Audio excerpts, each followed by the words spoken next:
Guys, welcome to YouTube channel foundation JEE. आज का हमारा जो टॉपिक है सेट थ्योरी के ऊपर है। तो हम जो आज सेट थ्योरी का जो बेसिक डिफिनीशन है उसके बारे में जानेंगे और सेट थ्योरी क्यों इम्पोर्टेंट है वो समझेंगे। ठीक है, तो सबसे पहले हम जो है डिफिनीशन समझेंगे। डिफिनीशन क्या होता है, देखिए सेट का। Set it is group of collection of well defined things और ऑब्जेक्ट। ओके गाइस, तो हमने यहाँ वर्ड यूज़ किया है वेल डिफाइंड। ओके, तो कभी भी आप अगर मान लो कि सेट के बारे में डिस्कस स्टार्ट हो रहा है तो सबसे पहला आपको दिमाग में वर्ड क्या रखना है कि जो हम सेट बना रहे हैं कलेक्शन ऑफ ग्रुप और एलिमेंट का, वो वेल डिफाइंड है कि नहीं है। अब आप बोलोगे कि सर इसका क्या मतलब होता है वेल डिफाइंड का। देखिए, आप लोगों को समझाने के लिए यहाँ हाइट रेस्ट्रिक्शन बैरियर का यूज़ किया है वेल डिफाइंड के लिए। देखिए कैसे, ये देखिए ये क्या है, हाइट रेस्ट्रिक्शन बैरियर है। ठीक है, आप लोग जो रेलवे क्रॉसिंग या कहीं पे भी देखते होंगे ऐसा स्ट्रक्चर लगा है। ठीक है, अब मान लो कि ये जो गाड़ी है इसके अंदर से क्या हो गया, क्रॉस कर गया। ठीक है, ओके, ये गाड़ी क्या है, क्रॉस कर गया, बहुत अच्छा। ये गाड़ी क्रॉस कर गया, बहुत अच्छा। अब ये गाड़ी देखिए, ये गाड़ी भी क्रॉस कर गया, थोड़ा सा बीच में गैप बचा। ठीक है, लेकिन देखिए ये क्या हो रहा है, इसको इसके साथ में क्या हो रहा है, टकरा रहा है। तो क्या हुआ, इसके स्ट्रक्चर को क्या होगा, ये तोड़ सकता है। तो इसको हम लोग क्या करेंगे, इसको बाहर ले लेंगे कि नहीं भाई आप इससे एंट्री नहीं कर पाओगे। अच्छा, दूसरा अब ये देखिए ये क्या कर रहा है, ये भी देखिए ये क्या किया, इसने इसको जाके स्ट्राइक कर दिया, तो इसको भी मैंने हटा दिया। अच्छा, ये देखिए ये एक जीप है, ये क्या इससे क्रॉस कर पाएगा। अगर ये हाइट रिस्ट्रिक्शन बैरियर लगा है तो बोलेंगे कि सर नहीं। तो आप देखिए अब हमारे पास जो 6 क्या थे, कार थे, उस 6 कार में से आपने क्या देखा, जो 3 कार है, ठीक है, वो क्रॉस कर पाया और 3 नहीं कर पाया। तो आप अब अगर कलेक्शन अगर बनाना चाहें तो आप लिख सकते हैं कि सर, अगर हम ऐसे लिखें कि अगर आप पढ़ते होंगे C इक्वल टू, C मतलब क्या, एक सेट है, उसके एलिमेंट को हम लोग क्या ब्रेसेस में दिखाते हैं। इसको क्या दिखाते हैं, इसको बोलते हैं ब्रेसेस। ठीक है, तो इसको ये क्या है, ये ओपन। ठीक है, ये ओपन ब्रेसेस हो गया। अब इसको अगर आप हम लोग क्लोज करेंगे तो इसको ऐसे कर देंगे। ठीक है, ये देखिए ये क्लोज हो गया। अब इसमें हमारा कौन सा एलिमेंट होगा, जो कार का हाइट ये छोटा होगा। तो आप अगर मान लो इसका नाम अगर हमने x1 लिखा, देखिए अगर x1 है और ये कार अगर x2 इसका नाम है और इसका अगर x3 नाम दे दे, या आप बोल दो कि सर नहीं हम मानते हैं A है, B है ये कार और ये कार C है, तो आप क्या बोलेंगे कि A, B और जो C है, जो एक ये ग्रुप बना collection of the well defined element का, वही इस बैरियर के थ्रू क्या हो गया, पास हो सकता है। तो इसका मतलब आप समझ गए ना कि वेल डिफाइंड वर्ड कहने का क्या मतलब है। अब आगे आप समझिए कि एक सेट को कैसे मैथ में रिप्रेजेंट करते हैं। ठीक है, तो मैथ में अगर सेट को रिप्रेजेंट जो करने का तरीका होता है उसको क्या करते हैं, सबसे पहले दो हम लोग ऐसे इसको ऐसा करली ब्रैकेट यूज़ करते हैं, जिसको आप सेट थ्योरी में पढ़ेंगे ब्रेसेस के नाम से जाना जाता है। तो ये क्या हो गया, ओपन। ठीक है, करली ब्रैकेट। ठीक है, और ये क्या हो गया, क्लोज्ड करली ब्रैकेट। ओके गाइज, अगर स्पेलिंग मिस्टेक हो जाए तो आप देख लीजिएगा, ठीक है, कि कहीं स्पेलिंग लिखने में अगर मिस्टेक हो सकता है, ठीक है। तो अब देखिए, अब दूसरा चीज़ आपको क्या समझना है इसमें, सेट को पहले क्या किए, दो ऐसे ब्रेसेस के अंदर में डालना है, उसके बाद एलिमेंट का नाम लिखना है। जैसे ये कार का अगर हमने नाम ए लिखा था, यहाँ पे देखिए ए लिखा था, ये जो पास कर गया, और ये जो कार था बी है, ये भी क्या हो गया, पास हो गया। और ये कार क्या था, ये देखिए कार सी भी पास हो गया, ठीक है। तो ये क्या हो गया, ग्रुप ऑफ कलेक्शन हो गया और वेल डिफाइंड हो गया कि अगर इतना हाइट ही रहेगा तो इस हाइट का ही कार इसके थ्रू जा सकता है, ठीक है।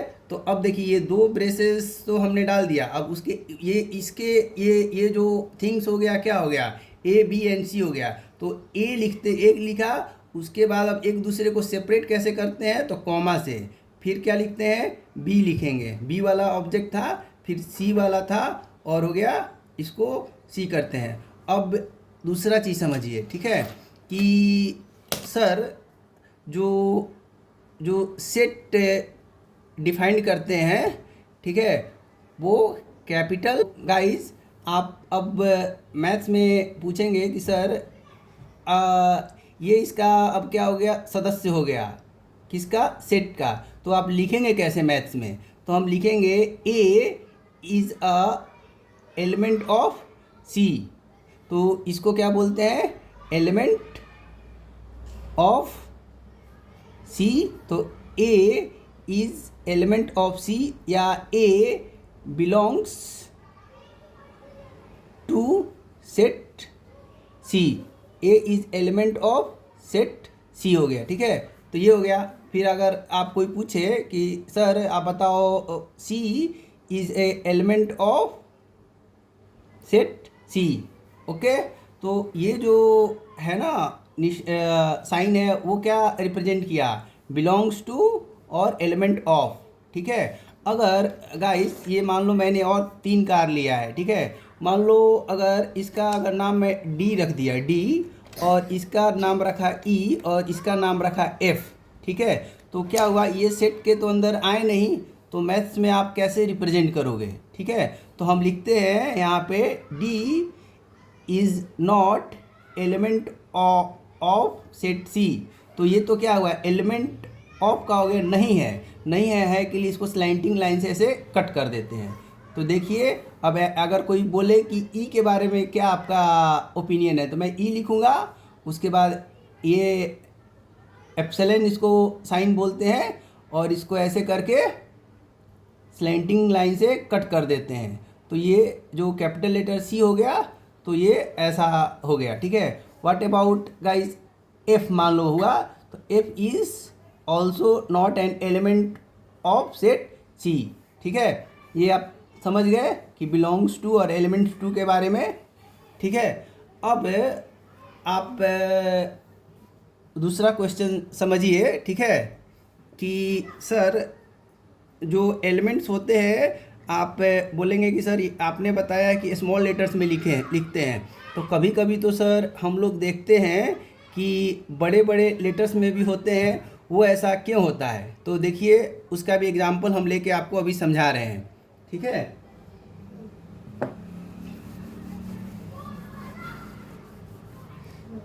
जैसे मान लीजिए कि यहाँ पे मैं लिखा C is set of all letters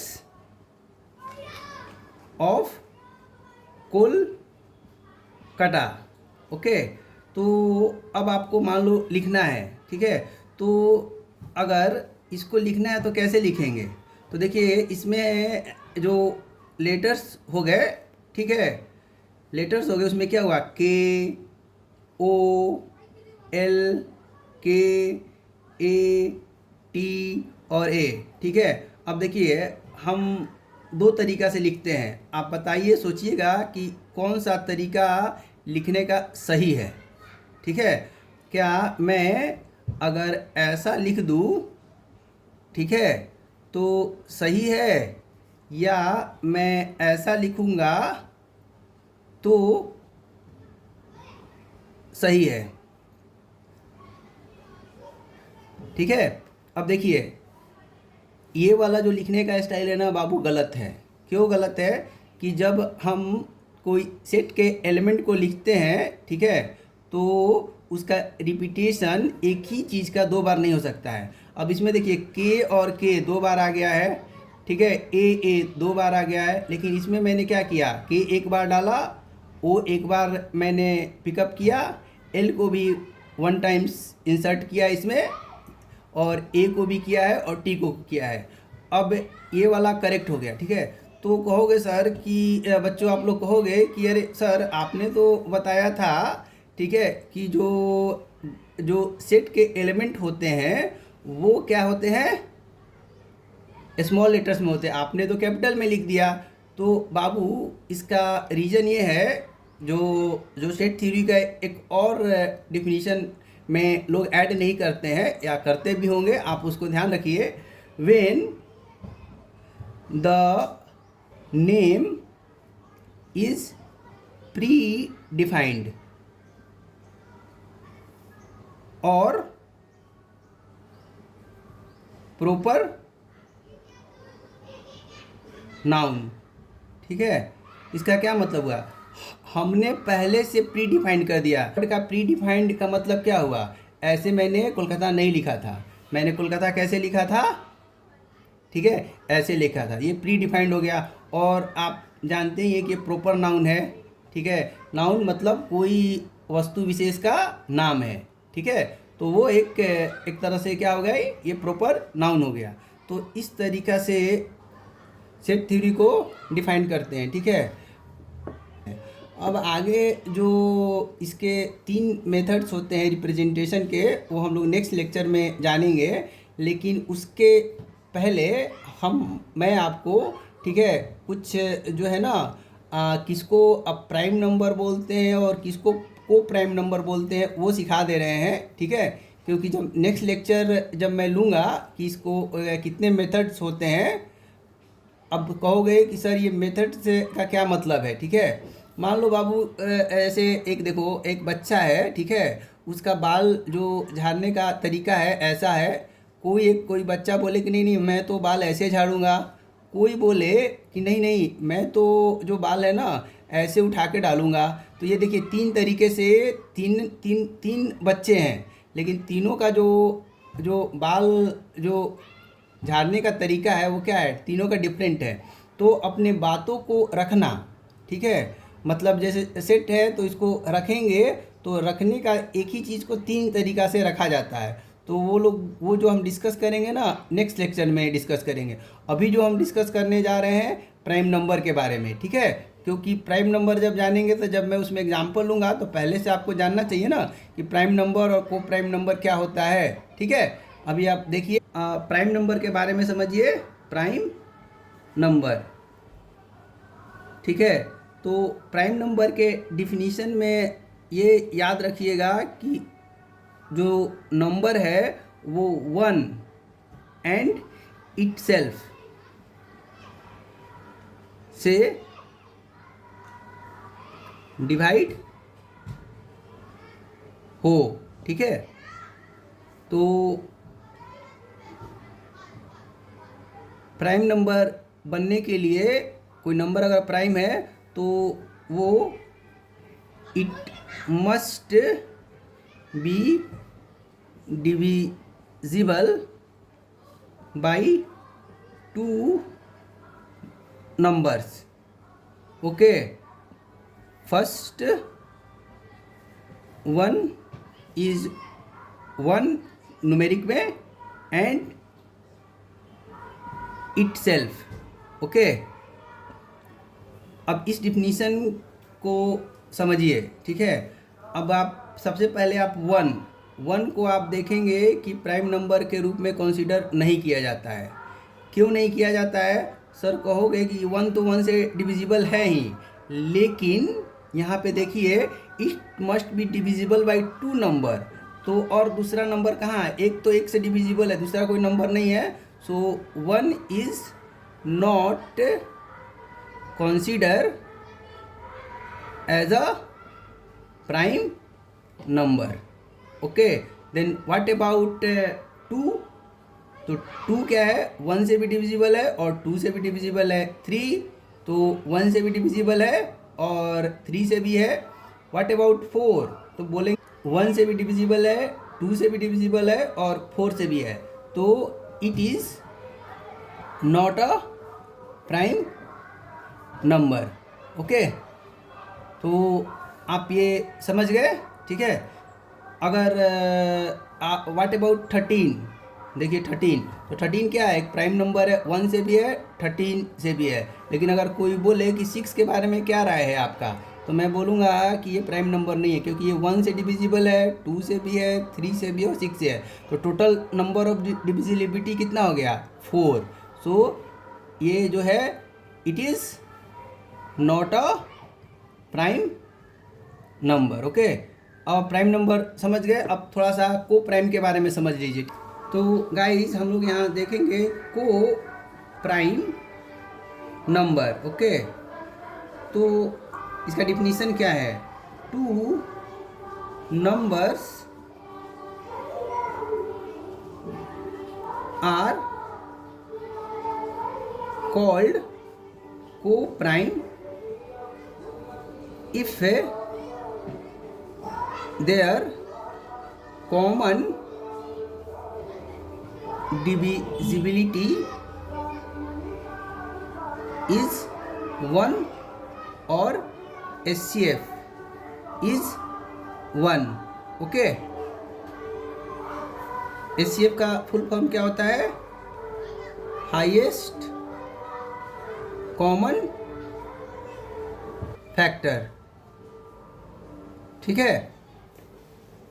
अब आप देखिए गाइस कि आपसे कोई पूछे कि 21 और जो 27 है क्या को प्राइम है, दो नंबर है। तो आप देखिए 21 को आप जो फैक्टराइज करेंगे तो 1 इंटू, ठीक है, 3 इंटू 7 लिखेंगे, और 27 को क्या लिखेंगे, 1 इंटू 3 इंटू 3 इंटू 3 लिखेंगे। अगर आपको बोला जाए कि इसमें कौन कौन सा नंबर कॉमन मिला, तो 1 भी कॉमन है, 3 भी कॉमन है, 1 भी कॉमन है, 3 कॉमन है। तो इसका जो कॉमन हाईएस्ट कॉमन जो फैक्टर आ गया वो क्या आ गया, 1 और 3 आ गया। और एज पर डिफिनीशन क्या होना चाहिए, टू नंबर्स आर कॉल्ड को prime if their common divisibility is 1। तो कॉमन डिविजिबिलिटी 1 कहाँ आया, इसमें 1 भी है और 3 भी है। तो ये क्या है, इट इज़ नॉट अ को प्राइम नंबर, ठीक है गाइस। अब दूसरा एक देखिए कि 8 और हम 15 ले रहे हैं, ठीक है। तो क्या ये को प्राइम है, कैसे है, 8 को जब आप फैक्टराइज करेंगे तो 1 इंटू 2 इंटू 2 इंटू 2 लिख सकते हैं, 1 2 जा 2, 2 2 जा 4, 4 2 जा 8, ठीक है, 8 हो गया। 15 1 इंटू 3 इंटू 5। अब इसमें देखिए जो HCF अगर का बात कर रहे हैं उसमें कौन कौन सा है, 1 है हाईएस्ट कॉमन फैक्टर, तो 1 केवल आया, इसमें दो कोई नंबर आया नहीं आया, तो क्या हुआ, इट इज़ को प्राइम नंबर। ओके, तो गाइस हमने आपको बेसिक जो है सेट थ्योरी के बारे में बता दिया और को प्राइम और प्राइम नंबर के बारे में सीख लिया। जो नेक्स्ट लेक्चर हम लेंगे वो लिखेंगे methods to describe the set theory, ठीक है। कितने कितने मेथड्स होते हैं, 3 मेथड्स होते हैं। जैसे मैंने आपको समझाया ना कि एक ही मतलब बच्चे 3 हैं तो तीनों का डिफरेंट तरह से बाल है करने का, हेयर स्टाइल करने का अलग अलग तरीका है, ठीक है। तो उसी तरीक़ा से अब एक ही चीज़ को अगर समझाना है, ठीक है, मैंने एक ही चीज़ को स्टेटमेंट को लिखना है तो उसको 3 तरीक़ा से लिख सकते हैं। There are 3 ways to write one thing. Okay, हम उसको नेक्स्ट लेक्चर में देखेंगे। गाइज अगर आपको HCF के बारे में ज़्यादा जानकारी लेना है तो जो उसका लिंक है जो मैंने पहले लेक्चर बनाया है वो यूट्यूब डिस्क्रिप्शन बॉक्स में है, आप उसको देख सकते हैं ज़्यादा जानकारी के लिए। Guys thank you for listening and watching this lecture and if you think guys this lecture is informative means ये मैंने कुछ इन्फॉर्मेशन दे रहा है, अच्छा चीज़ है, तो अपने दोस्त फ्रेंड फैमिली और लोगों को शेयर कीजिए। और इस यूट्यूब फाउंडेशन चैनल से बने रहने के लिए लाइक और सब्सक्राइब करिए, और अपने दोस्तों फैमिली को ज़्यादा से ज़्यादा शेयर करें, जो कि इस वीडियो से जानकारी ले सकते हैं, और उन बच्चों को भी ज़्यादा फ़ायदा होगा जिनके पास में ये एजुकेशन जो है पहुंच नहीं पा रहा है। अब मान लो मैं यहाँ पे जो भी आपको बताया, ठीक है, तो मैं तो आपके पास पहुंच नहीं पाऊँगा, लेकिन ये यूट्यूब डिजिटलाइजेशन जो है उसके थ्रू मैं पहुंच पा रहा हूँ। तो thank you for listening this lecture, have a nice day, thank you.